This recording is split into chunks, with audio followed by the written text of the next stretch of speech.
Hey everybody, it's Rob from Flailthroughs. This is Gundam Battle Operation 2, and this is the second half of the request I started yesterday for Chris, which is this time we've got the standard double Zeta Gundam as Ranma Saotome's girl form from Ranma 1 half. And yeah, because of the color breakdowns on the double Zeta are a little bit different than the EZZ, I couldn't match the color scheme exactly to what I had for that, but I think it worked out fairly well. Um, I the head's a little bit messy because to get it to look kind of like hair to go since I couldn't do the V fin, I could only do the high mega cannon because of the color breakdown. I went with a little bit of camo on the head to try and just spread out the hair color a little bit. Also, just to make a little bit more variety in the hair in the pattern, since all that red might just blend together. Otherwise, I went with the slightly pinker hair color that the manga and the new anime use for Ranma, because just yeah, get a little bit of different color in there, which probably not going to be seen very much except at the very end of the round, but and on the thumbnail, of course. But yeah, that is the idea. And high mega cannon, like I said yesterday, the standard double Zeta can charge it while moving. Has to stand still to fire, but it also has a 2-level charge now, so you can get just a standard attack off, or get the Garo B, the sustained damage beam. For those who have not heard it before, the term Garo B is from Japanese Gundam gaming. It was typically used for like some of the sustained damage beams in the Gundam Versus series, and just basically means beam barf. So yeah, that's the idea. But yeah, so far so good. I'm doing a lot of short boosts. I think just to hopefully to not get caught by things, because this is a 650 round, so plenty of things with funnels here, and also there is another Justice Shazar Type A, which I was not as good at dodging here as I was in the previous round. So, yeah, it sneaks up on me a couple of times because, well, that is its thing, and unlike Arctic Base, there's a lot more room to do that here. So yeah, it's more of a problem to me and the team than it was previously. That is, I think, a standard Mark II. And yep, here it and the Shazar Jester are going to take me down.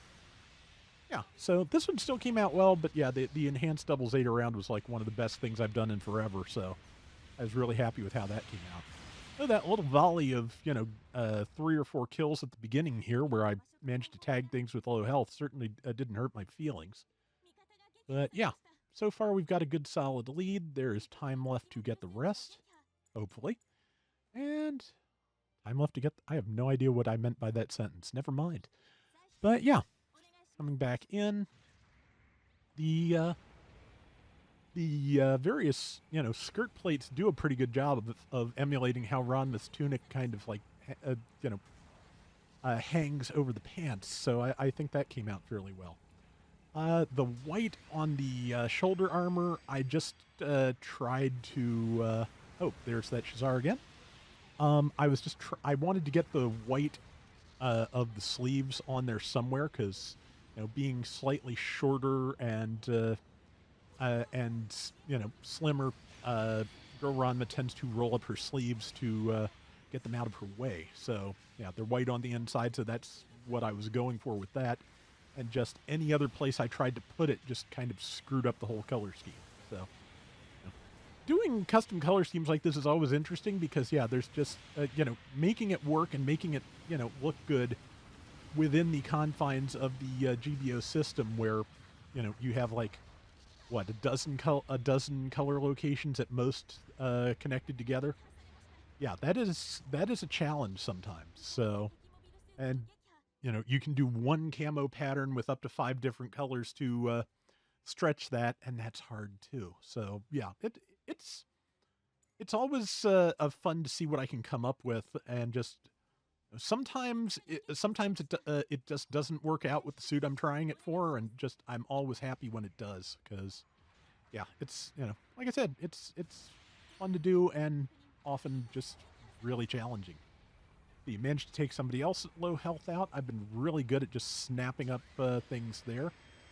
I was way too late on that. There was somebody flying by I could have hit, but yeah, just like if I'd fired like a second earlier. And yeah, the Masala has enough defense that it is kind of hard to get a hold of here, or hard to knock out of the air with just one or two attacks. If the high mega cannon had been ready for that, that would have done it. I think I've done it at least once in the round, and I think I'm going to do it at least once after. But yeah, support fire's coming out. I should probably back off in case it's me. I think it was me. Either way, it's not me now. So, yep, the Masala is charging. It's doing a lot of strafing attacks and just getting out of dodge. But if I can line up a shot before it can line up a shot on me, or before the Justice Shazar shows up to smack me again, I can do some good damage.